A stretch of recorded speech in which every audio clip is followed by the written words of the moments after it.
आज 28 जुलै 2026 राज्यात संपूर्ण जिल्ह्यांना मध्यम स्वरूपाचा, काही ठिकाणी जोरदार, काही ठिकाणी वाहुनी, काही ठिकाणी मुसळधार पाऊस पडणार आहे।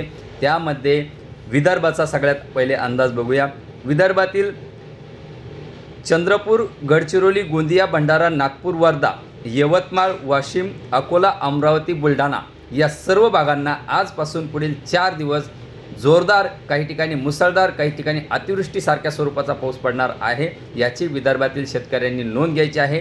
तर त्यामध्ये सगळ्यात जास्त जोर हा 29-30 या 2 तारखेला सगळ्यात जास्त जोर हा विदर्भात राहील। मेघगर्जना, विजांचा कडकडाट या भागांना होण्याची, जोरदार पावसाची शक्यता या भागांना आहे। कमीत कमी मध्यम स्वरूपाचा पाऊस तरी प्रत्येक भागाला होईल, याची शेतकऱ्यांनी नोंद घ्या। मराठवाड्यातील छत्रपती संभाजीनगर जिल्हा मध्यम ते जोरदार, काही ठिकाणी वाहुनी, काही ठिकाणी मुसळधार स्वरूपाचा पाऊस हा घाटमाथ्यांवर होण्याची शक्यता छत्रपती संभाजीनगर जिल्ह्यात राहील। त्यामध्ये वैजापूर, गंगापूर, पैठण मध्यम ते जोरदार, ठिकठिकाणी वाहुनी, आणि कन्नड, सिल्लोड, सोयगाव, फुलंब्री, खुलताबाद प्रॉपर छत्रपती संभाजीनगर या भागांना काही ठिकाणी जोरदार वाहुनी, काही ठिकाणी मुसळधार स्वरूपाचा पाऊस हा छत्रपती संभाजीनगर जिल्ह्यात होण्याची शक्यता।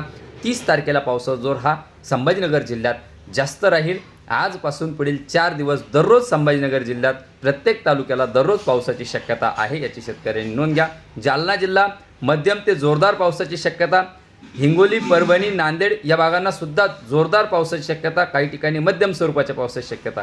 तर बीड, लातूर, धाराशिव, सोलापूर, अहिल्यानगर, पुण्याचा पूर्व भाग, साताऱ्याचा पूर्व भाग, कोल्हापूरचा पूर्व भाग आणि सांगली या भागांना मध्यम स्वरूपाचा, घाटमाथ्यांवर जोरदार स्वरूपाचा।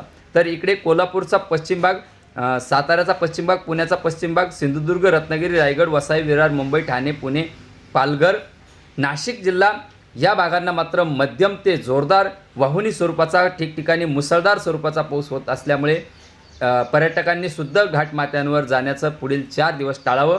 आणि उत्तर महाराष्ट्रातील नाशिक जिल्हा, धुळे, शहादा, नंदुरबार, जळगाव या भागांना 30 तारखेला मुसळधार स्वरूपाचा पाऊस ठिकठिकाणी होण्याची शक्यता। तर काही भागांना मध्यम जोरदार, तर कमीत कमी मध्यम स्वरूपाचा पाऊस हा उत्तर महाराष्ट्रातील या भागांना होण्याची शक्यता राहणार आहे, याची उत्तर महाराष्ट्रातील शेतकऱ्यांनी नोंद घ्या। एकंदरीत राज्यात हा जोरदार, मध्यम, मुसळधार स्वरूपाचा पाऊस पडणार आहे। घाटमाथे जेवढे आहेत तिकडे मुसळधार, मध्यम स्वरूपाचा पाऊस पडण्याची शक्यता राहणार आहे, याची शेतकऱ्यांनी नोंद घ्या।